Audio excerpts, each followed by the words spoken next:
Hakuna mtu mtatisha Kenya hii. Si ndio? Ati wanasema sisi ndio tunaweza kuamua tutatoa rais. Mtatoa rais ya wapi? Kwani nyinyi mnanijua? Wale watu wananijua kweli?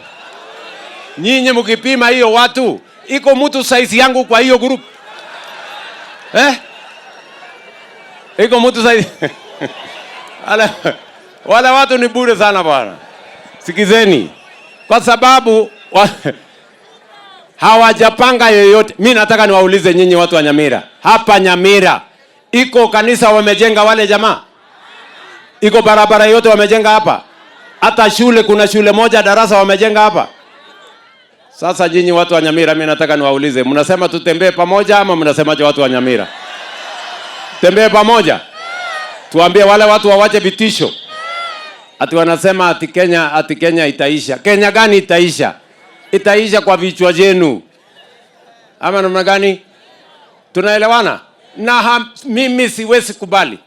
Nikiwa kiongozi wa taifa hili la Kenya, nikiwa rais wa Kenya, mimi siwezi kukubali mtu yeyote kutisha Wakenya wengine.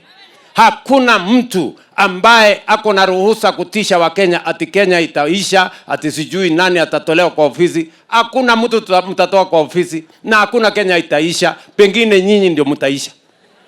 Ama namna gani bwana? Sasa nyinyi wananchi, kwani Kenya ni ya watu wawili watatu?